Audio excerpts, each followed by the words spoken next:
Jó napot kívánok! Nagyon szeretném nektek bemutatni az új videómat. Z tohto úvodu je vám snad jasné, kam sa pozrieme dnes. Teda, malo by byť, ak sa medzi divákmi nenájde niekto, kto úspešne odignoroval názov videa. Mojím hlavným cieľom bude tentoraz kultúra, hoci tu o nej bude zmienka minimálna. Pôjdeme do Budapešti, kam sme sa s priateľkou vybrali na koncert.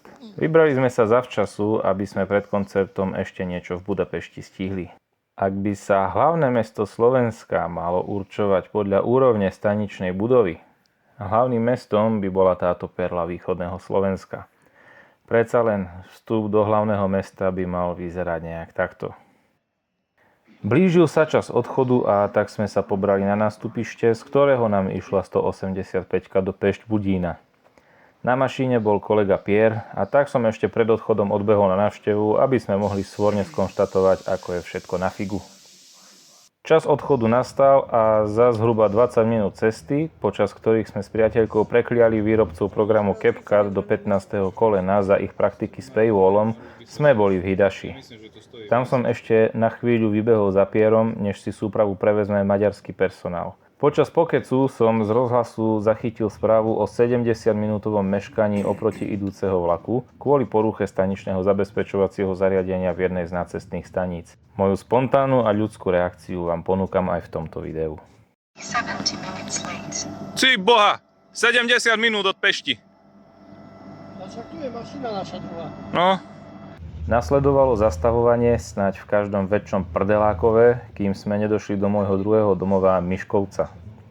Práve tu začali moje najintenzívnejšie kontakty s Maďarskom a dodnes tu poznám úžasných ľudí. Ale dosť bolo sentimentu. Okrem historických pamiatok, ako je hrad Diósgyőr, tu nájdete dôležitejšie veci. Napríklad úzkokoľajku vedúcu do kúpeľov Lillafüred v kopcoch okolo Miškovca, o ktorej raz možno tiež spravím video, aj keď to bude znamenať, že sa na nej zväziem asi stý raz. Cesta z Miškovca je už našťastie rýchlejšia a preto to do Pešť Budína zbehlo pomerne rýchlo. Na nástupišti nás už čakal kamarát Albert, ktorého poznám vďaka couchsurfingu a tomu, že som ho raz u nás prichýlil. Nasledovalo ubytovanie sa v jednom miniatúrnom apartmáne nedaleko stanice Keleti pályaudvar a hneď na to sme už sedeli s Albertom na pive. Po pive sme sa už ale ponáhľali na zastávku Borároštér na vlak, odkiaľ sme sa vlakom ľahkej mestskej železnice s názvom Budapešti Helyeردekű vasút, čo v preklade znamená Budapešťanská miestna železnica, vybrali na koncert v Barbanegre, miestnom koncertnom areáli s niekoľkými pódiami. Pred rokom som mal na linke H7 možnosť zviesť sa na historickej M9 zo začiatku 60. rokov, no na teraz som sa musel uspokojiť s jazdou v novšej M10 z prelomu 60. a 70. rokov. Na zastávke Szabadkikötő, kde sme vystupovali, mi ale srdiečko podskočilo ako nášmu prezidentovi v pánskych sprchách na plavárni. Oproti nám akurát prichádzala M9 smerujúca naspäť na Borároštér. No nie je nádherná. Podľa informácií z Wikipédie sú v prevádzke už len 4 takéto súpravy. No a teraz nás čakal koncert. Aj by som vám z neho ukázal viac, avšak bojím sa, že mi to potom YouTube zarazí kvôli autorským právam, tak snáď ho nenasedú tieto 3 sekundy, aby ste si urobili názor na môj hudobný vkus. Na druhý deň sa priateľka spratala služobne na juh od Pešť Budína a ja som mal celý deň pre seba, aby som sa mohol do sítosti rozvážať po Budíne a Pešti. Moje prvé kroky smerovali do stanice Hűvösvölgy, čo je jedna z koncových staníc miestnej detskej železnice. Kto nevie, je to úzkorozchodná železnica, ktorej prevádzku zabezpečujú deti, nádejní železničiari pod dozorom dospelých železničiarov. Na Slovensku takú nájdete v Košiciach.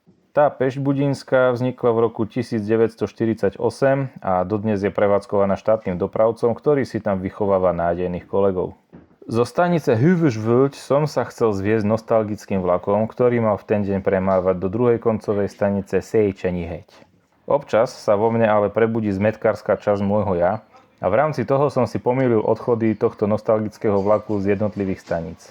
To bolo asi dôvodom, prečo na mňa chudák chlapec v pokladni vyvalil oči ako priemerný slovenský vlastenec na test zo slovenčiny, keď som mu predniesol moju žiadosť o vydanie cestovného lístka na vlak, ktorý odišiel 20 minút pred môjim príchodom. Uspokojil som sa teda s lístkom na pravidelný vlak. Vlak s MK45 na čele sa relaxačným tempom pohol v ústrety budapešťanským kopcom, z ktorých je miestami nádherný výhľad na hlavné mesto Maďarska. Čo sa týka toho historického vlaku, stihol som ho aspoň natočiť v stanici Széchenyi-hegy. Tu je fešanda. Ide o motorový vozeň ABA Mod 2 z 30. rokov 20. storočia, ktorý v minulosti jazdil práve na Lillafürethskej železnici v Miškovci, ktorú som spomínal v úvode videa. Čo som sa dočítal na internete, tak tieto železnice majú o túto súpravu dodnes vzájomné ťahanice, pretože jej prevoz do Budína zjavne nebol úplne kóšer. Po príchode do stanice Széchenyi-hegy ma čakala cesta naspäť do centra mesta. Na to som využil ďalšiu zaujímavosť, známu ako Budapesti Fogaskerekű vasút, po slovensky Budapešťanská ozubnicová železnica. Vlaky tu premávajú každých 15 minút medzi koncovými stanicami Széchenyi-hegy a Városmajor. Postavená bola v roku 1874 za účelom dopravy rekreantov do kopcov okolo Budapešti a vlastne tomuto účelu slúži dodnes. Ak ju niekedy navštívite, môžete tu pokojne cestovať s lístkami na miestnu MHD, keďže vlaky sú tu vedené ako električková linka číslo 60. Trať je sklonovo pomerne náročná, čo môžete vidieť aj na tomto zábere.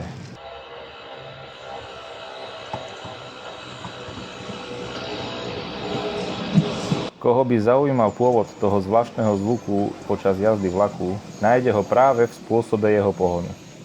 Zvuk vzniká zábermi ozubeného kola do ozubnicového pásu počas jazdy. Na dolnej stanici Városmajor je možné okamžite prestúpiť na ďalšie prostriedky MHD.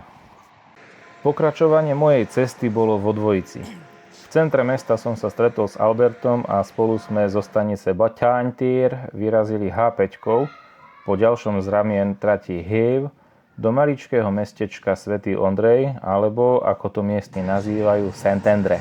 Trať vedie zväčša po brehu Dunaja v zastávanej oblasti alebo vedľa frekventovaných ciest a nejakými zaujímavosťami neoplýva.